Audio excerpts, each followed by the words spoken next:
Alors, on arrive ici vraiment au vif du sujet. Donc, petit a, vitesse et variation de vitesse. Petit a, vitesse vecteur, vitesse instantanée. Donc, on note V de t en vecteur. T étant l'instant. Alors, définition, le vecteur vitesse instantanée, V de t, ou vecteur vitesse, d'un point M mobile au cours du temps t a une direction tangente à la trajectoire au point étudié et il est orienté dans le sens du mouvement. Donc ça, j'espère que ça, vous allez bien le retenir.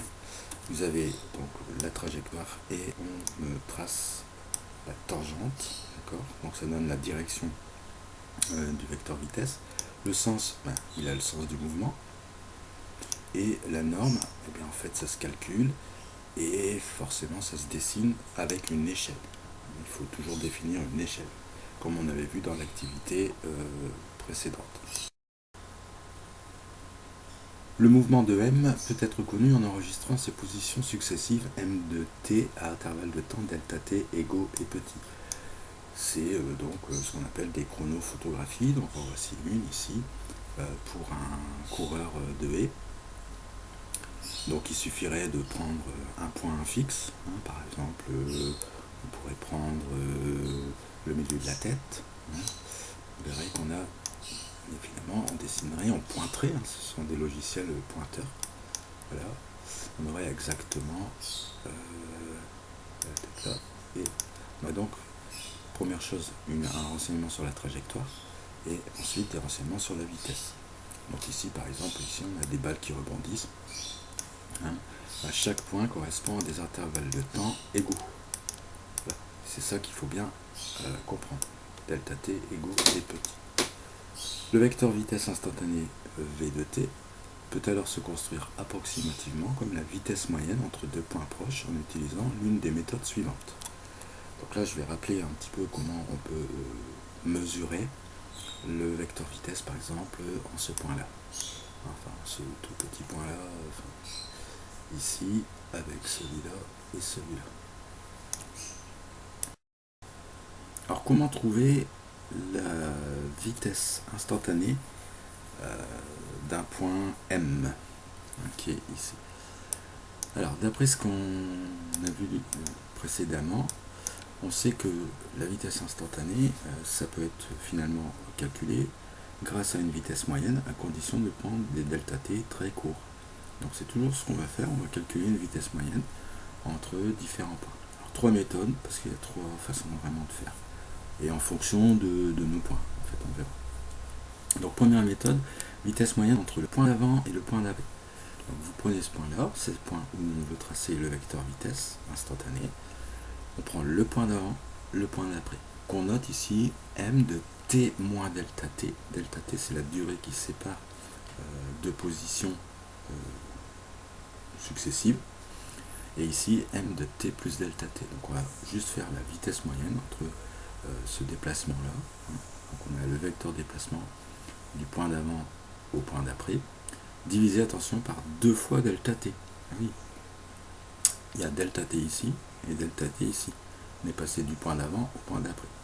Donc on divise bien par 2 delta t. On obtient donc finalement un vecteur vitesse instantanée. Alors comment on va le tracer? Eh bien, en fait, on prend la corde en fait du point d'avant au point d'après. Voilà, d'accord. Ça va nous donner la direction en fait. La rigueur, je peux même, si vous voulez, je peux même faire quelque chose de plus grand. Je prends la droite ici, c'est la droite directrice.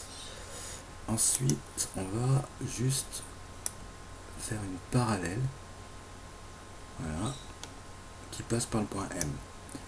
Alors, vous voyez, finalement, cette direction va être tangent à la trajectoire, ce qui est rassurant puisqu'on a dit que la vitesse instantanée est tangent à la trajectoire. Alors ça, c'est valable que si finalement les points sont très rapprochés. Donc c'est pour ça qu'il faut absolument que les points soient assez rapprochés. Et pour trouver finalement quel est le vecteur, quelle est la longueur qu'on va prendre pour le vecteur, ça va être donné par par le résultat de ce calcul-là en norme, hein, donc sans les flèches, mais juste en longueur. On va choisir une échelle, 1 cm représente autant de mètres par seconde, et on va finalement on va attribuer au vecteur une certaine longueur, une certaine norme, et on aura donc tracé le vecteur vitesse. Donc le point d'application, l'origine M, la longueur elle est donnée par cette formule ici, et la direction elle est donnée par l'accord. Donc ça c'est la première méthode. Alors la deuxième méthode, elle utilise en fait le calcul de la vitesse moyenne entre le point actuel, celui dont on veut tracer le vecteur vitesse instantanée, et le point d'après. C'est la méthode qui a été utilisée dans l'activité que je vous ai proposée avec les comètes, et c'est la méthode qu'on utilise en seconde en fait. Donc on utilise le point actuel et le point d'après. On va utiliser le vecteur de déplacement finalement, m à l'instant et m à l'instant d'après. M de t plus delta t. Je rappelle que delta t, c'est toujours le même qui sépare deux points successifs. C'est une donnée de l'énoncé. Voilà, et on divise par delta t uniquement, là, pas de delta t, mais delta t, puisque voilà, on part de l'actuel au suivant. Et donc ça nous donnera donc finalement la norme, ça nous donne le sens et la direction, suivant m et m'. Donc voilà, en fait, il suffit de tracer cette corde, m, donc point actuel, point d'après, et puis pour la longueur, ça dépend du calcul qu'on a fait ici, moyennant une échelle. Voilà. Alors on voit bien que ce vecteur vitesse là qu'on va tracer de cette manière-là, il va pas forcément être toujours tangent à la trajectoire, il va pas forcément être bien tangent. Ce qui est gênant puisqu'on a dit que finalement le vecteur vitesse il doit être tangent. Donc il sera tangent si les points sont très très proches. Donc voilà pourquoi on peut utiliser une troisième méthode qui est en fait un mix avec la deuxième et puis une façon de faire avec la première. Alors, donc on calcule toujours entre le point actuel et le point d'après pour cette troisième méthode, le point d'avant, le point d'après, donc pas de changement. C'est-à-dire qu'ici on va calculer la norme. Voilà. C'est-à-dire qu'on ne dit pas que ça aura la même direction et le même sens que m' ici. Donc on va calculer la norme. Donc ici on saura à peu près, on saura pas à peu près, mais on saura exactement la longueur qu'il faudra reporter sur le vecteur. Et on va tracer le vecteur vitesse tangent à la trajectoire, puisqu'on sait qu'il va être tangent. Donc ce qu'on va faire, c'est qu'on va tracer une direction tangente. Donc voilà, on essaye. Voilà, ici c'est tangent, et on reporte la longueur. Vous voyez ? Voilà, comme ça. La longueur qu'on aura calculée par rapport à cette formule. Voilà donc les trois méthodes. Donc je résume. Première méthode, c'est le point d'avant, le point d'après. Pas de souci pour faire tout ça. C'est finalement la meilleure méthode. Deuxième méthode, on peut prendre le point actuel et le point d'après, et tracer directement suivant la même direction, mais c'est pas toujours super efficace.